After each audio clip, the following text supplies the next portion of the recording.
घर के कुछ काम ना कभी कभी बहुत चैलेंजिंग हो जाते हैं। आज मैंने भी बहुत सारे चैलेंज को एक्सेप्ट करके उनका सोल्यूशन निकाल ही दिया फाइनली। तो सुबह सुबह यहाँ पर बन रही है भरवा शिमला मिर्च। तो आज मैंने थोड़ी सी फिलिंग में ट्विस्ट किया है। फिलिंग में मैंने घर का बना हुआ पनीर ऐड किया है और उसको शिमला मिर्च में फिल कर दिया और पका लिया अच्छे से। थोड़ा सा ट्विस्ट के साथ ना अगर सब्जियों को बनाया जाए तो टेस्ट और भी बढ़ जाता है। घर के दरवाजे कुछ इस तरह से हर टाइम कपड़ों से भरे हुए दिखाई दें तो बहुत ही गंदा लुक आता है। मैं कोशिश करती हूँ कि साथ के साथ जो भी कपड़े गंदे हैं जो रीयूज़ नहीं करने हैं एटलीस्ट उनको हम उनकी जगह पर रख दें, लॉन्ड्री बास्केट में रख दें। तो मैं कुछ इस तरह से हटाकर इनको बाथरूम में मैंने एक रखा है टब, जिसको हम डेली यूज़ करते हैं वॉशिंग वगैरह के लिए, कपड़े वगैरह धुलने के लिए। तो मैं साथ के साथ कपड़ों को इसमें डाल देती हूँ जो गंदे हैं, धुलने वाले हैं। आप इसके लिए अलग से लॉन्ड्री बास्केट भी यूज़ कर सकते हैं, पर मेरे पास ये टब रखा है तो मैं इसका ही यूज़ कर लेती हूँ यहाँ पर। अब मुझे करने हैं आज कुछ एक मैट्स क्लीन। तो ये भी बहुत चैलेंजिंग रहते हैं, जो ये जूट्स के मैट आते हैं ना, इनको क्लीन करना बहुत चैलेंजिंग होता है। तो इसका एक इजी सा सोल्यूशन है मेरे पास। इसको कुछ इस तरह से जो कपड़े धोने वाले ब्रश होते हैं ना, उसकी हेल्प से क्लीन करेंगे ना तो काफ़ी इजीली इनकी जो डस्ट होती है ना वो निकल जाती है। बहुत अच्छे से क्लीनिंग हो जाती है इस तरह के ब्रशेस से, क्योंकि इनको सिर्फ इस तरह से ही क्लीन किया जा सकता है। अगर हम इनको वॉश करेंगे तो ये ख़राब हो सकते हैं, तो इनको वॉश नहीं करना रहता है। तो मैं इस तरह से ही क्लीन करती हूँ हमेशा। आप चाहें तो सोडा का भी यूज़ कर सकते हैं, जो मीठा सोडा होता है उसको भी स्प्रिंकल करके आप इसको क्लीन कर सकते हैं। काफ़ी अच्छे से क्लीनिंग हो जाती है इजली। और अभी मैं आपको दिखाती हूँ कितनी सारी डस्ट और कुछ बाल वगैरह भी फंस गए थे इसमें, और थोड़े थोड़े जो कपड़ों के रुएँ होते हैं ना वो भी फंस जाते हैं इनमें। तो ये देखिए कितनी ज़्यादा गंदगी इस मैट से निकली। इसी तरह के छोटे छोटे मैट्स भी हम सभी के घर में होते ही होंगे। जैसे ये प्लेसमेंट मैट है मेरे पास, ये छोटा है साइज़ में, और ये कुछ जूट की बास्केट है। देखिए आप इसकी हालत कितनी ज़्यादा ख़राब हो चुकी है। नीचे वाली साइड से तो गंदी लग ही रही है, पर ऊपर इसका जो वाइट कलर है ना वो काफ़ी ज़्यादा गंदा लग रहा है। तो इसको मैं क्लीन करूँगी इस छोटे वाले ब्रश की हेल्प से। अगर बास्केट ज़्यादा गंदी नहीं है तो उसको सिंपली ब्रश की हेल्प से क्लीन कर सकते हैं। पर मेरी बास्केट जो थोड़ी ज़्यादा ही गंदी हो चुकी है, क्योंकि इसका जो वाइट पोर्शन है ना वो काफ़ी ज़्यादा गंदा लग रहा है। इसमें ना मैं प्लांट्स वगैरह रखती हूँ तो उस वजह से ये थोड़ी ज़्यादा गंदी हो गई है यहाँ से ऊपर से, खासकर जो इसका वाइट पोर्शन है। तो मैं इसके ऊपर कोलगेट वगैरह लगाकर अच्छे से क्लीन कर लूँगी इसको। तो अभी देखिए मेरी बास्केट क्लीन होने के बाद कितनी ज़्यादा सुंदर लग रही है, एकदम नई लग रही है। अब इसमें ना थोड़ा थोड़ा पानी भी मुझे लगाना पड़ा, पर ज़्यादा पानी हमें यूज़ नहीं करना है ताकि बास्केट जल्दी ख़राब ना हो जाए। अब बारी आती है इस प्लेसमेंट मैट की। तो इसमें भी ना बहुत ज़्यादा डस्ट जो थी वो जमा हो गई थी, तो काफ़ी अच्छे से ब्रश की हेल्प से निकल गई। ज़्यादा मुझे कुछ नहीं करना पड़ा इसके ऊपर।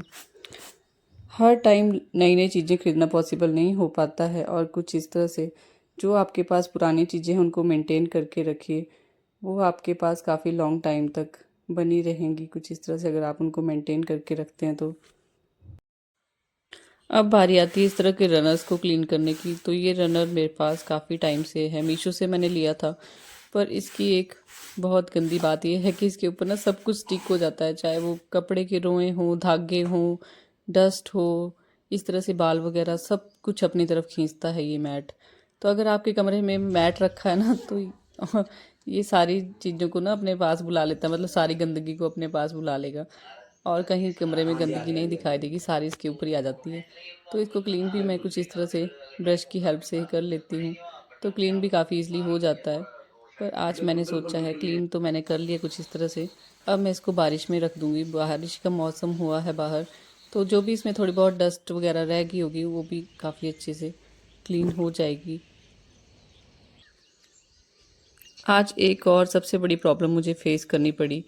यहाँ पर देखिए मीबू की जो स्कूल की ड्रेस की शर्ट है उसके ऊपर ना किसी दूसरे कपड़े के कलर के दाग जो हैं वो पड़ गए हैं कुछ इस तरह से, और ये देखने में बहुत गंदी लग रही है। इसका सलूशन भी है मेरे पास, तो मैंने यहाँ पर पानी बॉईल करने के लिए रख दिया है और कुछ भी ऐड नहीं करना है। सिर्फ बॉईल करते हुए पानी में हमें शर्ट को इस तरह से डिप कर देना है।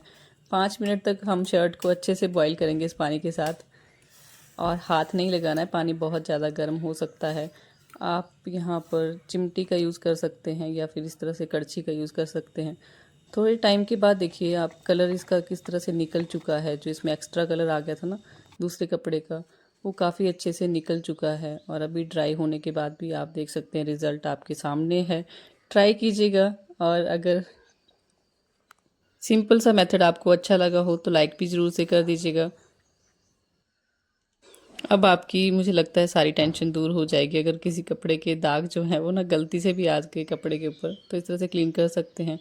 और देखिए हमारी जो एंट्रेंस वाली बॉल है बाहर, उसकी हालत आप देखिए यहाँ पर कितनी ज़्यादा गंदी हो चुकी है। दिवाली के टाइम हमने कलर करवाया था और अभी इस टाइम तक फिर से काफ़ी ज़्यादा गंदी हो चुकी है। तो हर टाइम हम कलर भी नहीं करवा सकते हैं। अब इसका भी सल्यूशन है मेरे पास, मैं बताती हूँ अभी आपको हमें क्या करना है। पहले आप देखिए इसका बिफोर लुक अच्छे से। अभी मैंने यहाँ पर मीबू की पुरानी सॉक्स ले ली है कुछ इस तरह से। अब मैं इसके ऊपर लगाऊंगी कोलगेट। जो भी आपके पास पुराना कोलगेट रखा है, वाइट कोलगेट हो तो ज़्यादा बेटर है, ये काफ़ी अच्छे से क्लीनिंग कर देता है। थोड़ा सा पानी लगाएंगे हम इसके ऊपर, मतलब हल्का गीला कर लेंगे हम अच्छे से इसको। अब करेंगे हम दीवार को इससे क्लीन। कोलगेट से एक और चीज़ भी क्लीन हो जाती है। अगर आपके घर में छोटे बच्चे हैं, पेंसिल वगैरह के दाग लगा दिए हैं उन्होंने बॉल के ऊपर, तो वो भी काफ़ी अच्छे से रिमूव हो जाते हैं। ट्राई जरूर से कर सकते हैं आप इस हैक को। मैं काफ़ी टाइम से यूज़ कर रही हूँ, तो फाइनली आज मैंने इस बॉल को भी नया बना दिया एकदम से। यहाँ पर आते जाते हुए सबके हाथ जो हैं वो लगते रहते हैं, चाहे वो अपने हों या बच्चों के हों। बड़े छोटे सबके हाथ लगते हैं और कुछ इस तरह से दाग तो छोड़ेंगे ही। साथ के साथ स्विच भी देखिए कितना ज़्यादा ख़राब, मतलब गंदा हो गया था। तो इसको भी हमने इसी सॉल्यूशन के साथ अच्छे से क्लीन कर लिया। और इस तरह से अगर मैंने सॉक्स पहनी है तो मैं ना फिंगर की हेल्प से इसको काफ़ी अच्छे से रब भी कर पा रही हूँ। आप चाहें तो किसी कपड़े का भी यूज़ कर सकते हैं, पर अगर आपके पास पुरानी सॉक्स है ना, तो उनसे काफ़ी ईजिली हम इस वॉल को क्लीन कर सकते हैं। साथ के साथ स्विच को भी अच्छे से साइड कॉर्नर वगैरह सब कुछ क्लीन कर सकते हैं। तो अभी आप देखिए आफ्टर क्लीनिंग के बाद का लुक। तो कुछ इस तरह से देखिए मेरी दीवार जो है वो बिल्कुल साफ़ हो चुकी है। आपको बिल्कुल भी दाग धब्बे नहीं दिखाई दे रहे होंगे। ये कुछ जो आपको गीला सा लग रहा है ना, अभी सूखेगी तो साफ़ हो दिखेगी, पर अभी सूखने में थोड़ा तो टाइम लगेगा इसको। तो अभी मैं आपको एक और हैक बताती हूँ कि सॉक्स का यूज़ हम और किस चीज़ के लिए कर सकते हैं। तो हम इस सॉक्स का यूज़ जो है वो डस्टिंग के लिए भी कर सकते हैं। आपको सोफ़े को क्लीन करना है या किसी पार्ट की डस्टिंग करनी है, तो उसके लिए भी आप इस सॉक्सेस का यूज़ कर सकते हैं। मल्टीपल वेज में सॉक्सेस के यूज़ होते हैं। मैंने आपके साथ एक बार पहले भी मुझे लगता है शेयर किया था। बहुत सारे यूजेस मैंने उस वीडियो में बताए थे आपके साथ। तो इस तरह से ना काफ़ी ईजिली जो है वो क्लीनिंग हो जाती है, डस्टिंग हो जाती है। कोई भी कॉर्नर है वो छूटता नहीं है। वैसे तो आप किसी कपड़े का भी यूज़ कर सकते हैं, पर कपड़े से ना इतना कन्वीनियंटली देखिए इस कॉर्नर पर हमें क्लीनिंग करनी है तो कितने अच्छे से क्लीनिंग हो गई। ये कॉर्नर जो है वो कपड़े से छूट जाते हैं, मुझे ऐसा लगता है। तो इस तरह से सॉक्सेस का यूज़ कर सकते हैं। डस्ट की बात करें तो हमारे घर में तो डस्ट की कमी नहीं होती है, डेली आ ही जाती है कहीं ना कहीं से। रोड का काम चल रहा है तब तो और भी ज़्यादा धूल मिट्टी होती रहती है डेली। तो इस तरह से क्लीनिंग करने में काफ़ी ज़्यादा इजी हो जाता है।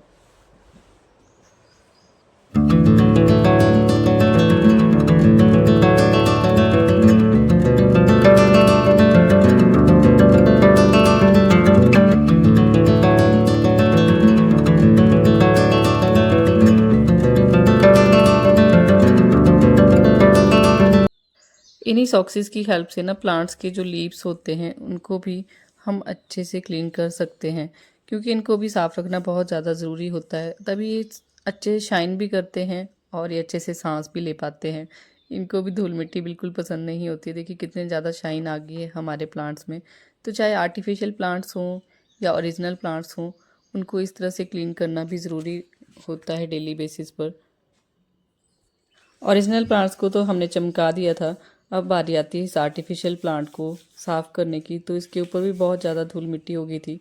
इसको भी मैं साथ के साथ मैंने सोचा साफ़ कर ही देती हूँ, क्योंकि कितनी भी महंगी से महंगी चीज़ें अगर हम ले लेते हैं उनके ऊपर इस तरह से धूल पड़ी हो ना, तो बहुत ही ज़्यादा गंदा इंप्रेशन पड़ता है। जो भी आपके घर में आएगा उसको ऐसे दिखेगा ना, तो उन चीज़ों की जो वैल्यू होती है वो बिल्कुल ख़त्म हो जाती है, ज़ीरो हो जाती है बोल सकते हैं आप। तो कितनी ही महंगी से महंगी चीज़ें आप घर में रख लीजिए, उनका कोई फ़ायदा नहीं है अगर आप उनको टाइम टू टाइम क्लीन नहीं रख सकते हैं तो।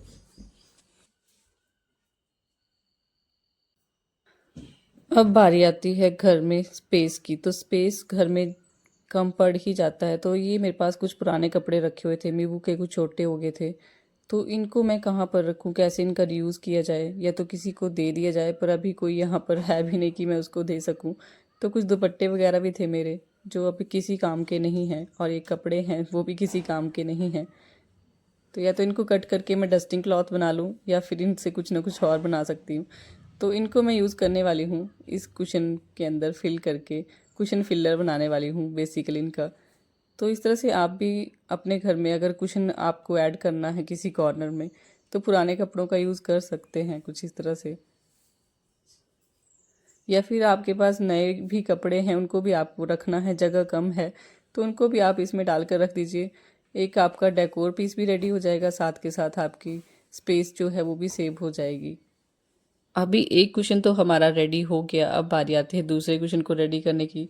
तो दूसरे कुशन में ना कुछ इस तरह से कुशन के जो कवर्स हैं मेरे पास एक्स्ट्रा में रखे हुए हैं, मैं इनको ही फिल करके रख दूँगी, क्योंकि ये एक्स्ट्रा स्पेस भी ऐसे ही ले रहे हैं मेरी वार्डरोब में, और इनका यूज़ भी नहीं है फ़िलहाल के लिए। जब भी यूज़ करना होगा तो हम इसे निकाल कर यूज़ कर सकते हैं, या फिर आपको ऑर्गेनाइज़ भी कर कर रखना है इनको, तो एक जगह रखे होंगे ना इस तरह से, तो आपको पूरा का पूरा सेट मिल जाएगा इनका।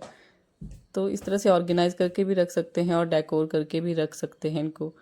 तो ये मेरे पास काफ़ी ज़्यादा कुशन की कलेक्शन है, किसी वीडियो में आपके साथ ज़रूर से शेयर करूँगी कुशन कलेक्शन जो भी मेरे पास है।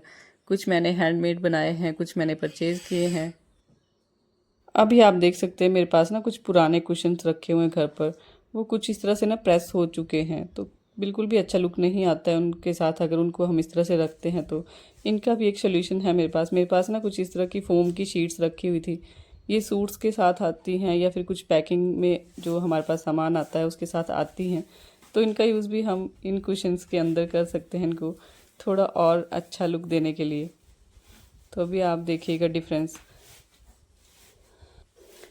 तो इस तरह से मैंने इसको फिल कर दिया है। जिप लगाने के बाद देखिए अब ये बिल्कुल भी प्रेस प्रेस नहीं लगेगा, बिल्कुल अच्छे से इसका लुक जो है वो दिखाई देगा। अभी बारी आती है सोफ़े के कवर्स को चेंज करने की। तो अगर हमारे पास सोफ़े के अल्टरनेट और कवर्स रखे हैं तब तो अच्छी बात है। अगर हमारे पास कोई और ऑप्शन नहीं है कवर्स को चेंज करने के लिए, तो हम यूज़ कर सकते हैं अपने घर पर ही रखी हुई कुछ चीज़ों का। जैसे आपके पास अगर पुराने कर्टन्स हैं, पुरानी बेडशीट्स हैं, उनका आप कट करके भी इनके लिए कवर्स वगैरह बना सकते हैं। पर मैं आपको बिल्कुल सिंपल सा मेथड बताऊंगी जो इजी टू यूज़ रहेगा, आपको कुछ भी करने की ज़रूरत नहीं है। तो मेरे पास ना इस तरह के दुपट्टे हैं, काफ़ी हैवी वाले दुपट्टे बोल सकते हैं आप इनको।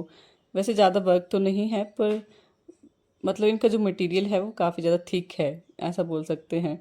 तो इनका हम यूज़ कर सकते हैं इस तरह से डबल करके सोफ़े के कवर्स को बनाने में।